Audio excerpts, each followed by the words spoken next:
Actually, that's a good point to move on to our next thing. And this is something Ewan brought up was the Okay. UCI have come under some criticism as they haven't been. Yeah, what's the story, Ewan? Tell us. What is this? Okay, I haven't so heard of this.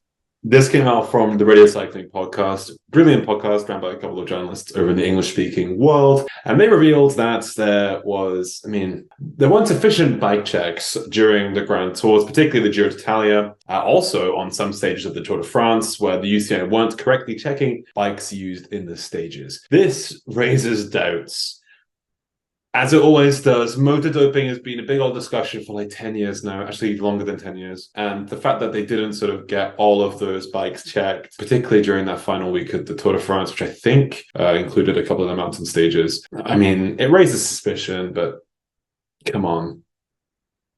Have you seen the way they have to check the bikes? If I were UCI commissaire, I'd be like, you know what? I can't be bothered either. It's a touchy subject because I don't want to just be like, yes, I think there's motor doping.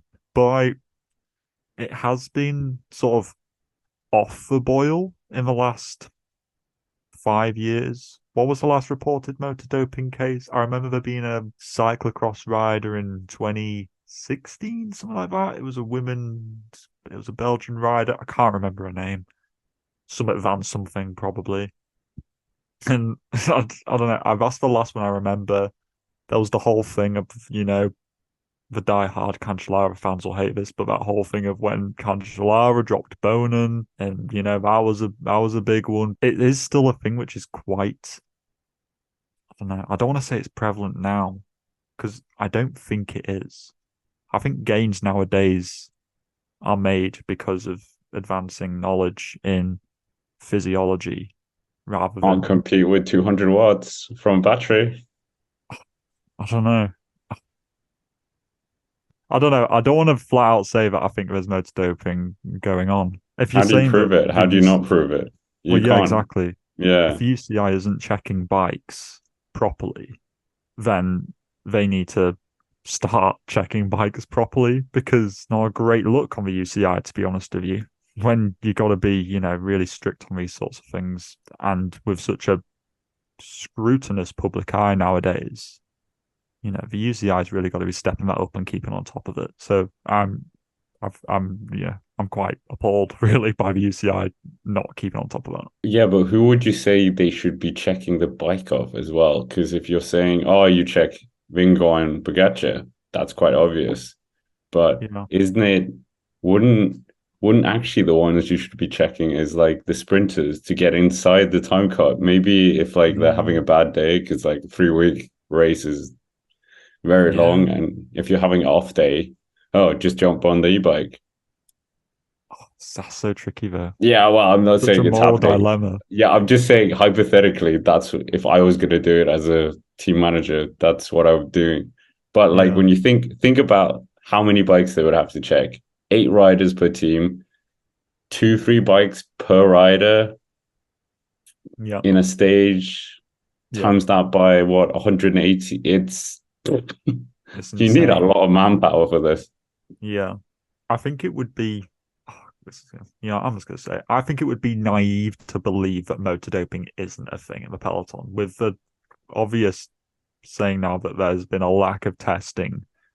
That's information to us. That's information to the teams. It would not surprise me at all if there were a few motors, you know, sitting around and they get put on for a stage or two. I don't know who they get given to, but I think it would be naive to think that they're not used still nowadays. I think that it's, dare I It, say, inevitable. There was an article about from Cycling News a few years ago where they said that apparently an insider in the peloton had been hearing weird noises in the peloton. So I mean, this is just more fuel on the fire with this UCI thing. But yeah, you'll never know. It's just going to be speculation. Yeah, I think, yeah, like I say, I'm just thinking about who do you check. The main GC riders, I think you check all their team as well. I'm checking the domestiques on the front. The you guys like, I don't know, Van Baal or Vergelagen or whoever. Like I'm checking them as well. I'm checking the whole kind of like leaders teams, I think. I was gonna say it would have been a bit sketchy if there was like a bike change on like the TT, say, but Jonas stayed on his TT bike. So Whoa, that whoa, can be whoa, whoa, whoa! Let's not. Whoa, whoa, whoa! Jonas is fine. no, I'm just saying that if he had swapped his bike, there would be kind of an area there for people to poke at. But the fact that he stayed on his TT bike, I think, makes him like safe. I think. I think it's the people who like when they swap. Like I think it might have been the same people you were talking about. You and like it was on some podcast with Greg LeMond or something like that. He was talking about how people used to swap bikes at the side of a road when they didn't have a mechanical problem, no punctures or anything, because ding ding ding, there was a motor in the one on the roof. So yeah, I don't know. I want to believe that it's not happening, but I just feel like it probably is. Probably Lance amongst people Armstrong who also got accusations of motor doping thrown his way as well. motor doping with accusations were thrown towards Custo up the Tormally as well.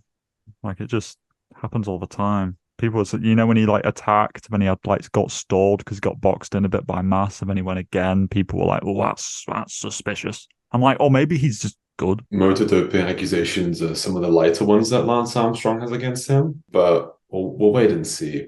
In my head, I have a very like sort of silly idea of what motor doping would be. I just imagine like them having the bike and they just like press like this big red button, and all of a sudden it goes like, and then they go really really quickly up the hill. That probably doesn't happen. It's probably a lot more subtle than that. Probably not a big red button that they press on, but. Yeah, we'll wait and see if this actually comes to anything in the future. I guess, yeah, definitely in cyclocross, there was a lot of discussion about it and having like, I know they had like X-ray archers who were talking about bringing those in to like find out if bikes were emitting too much heat and so forth to like pick out whether they had like, whatever the sciencey word would be, motors or machines in them that aren't like the bike itself. But this was a big discussion like in 2016 or so. I remember that famous, was it the Mikkel Rasmussen video, the Roda Hejerdal crash where like his bike went weird in 2014 and like there was this whole like story about like, oh my god, he's using a motor. Yeah, so ever since like then it feels like it's been a definitely sort of murmurs, but we'll wait and see. I mean, I feel like I've thrown heat on this, well, oil on this fire as well, because there's a video on the Cycling Dane where I talk about a strange episode in the Tour of Denmark 2021.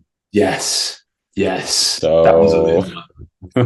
Wasn't there also Roglic, Amstel Gold Race? There was an accusation thrown his way as well. The edition which Wout van Aert won just ahead of Pidcock and Shackman. I think there was an accusation thrown Roglic's way there as well. Yeah, because you see the bike. He like lifted it off the ground and the wheel was still spinning or something he shouldn't have done. But these are all just accusations, by the way. We're not like saying that these things... it's not ours, so we're just reporting what's been said in the media. So yeah, but people in the comment section don't seem to care about that stuff sometimes, Scott.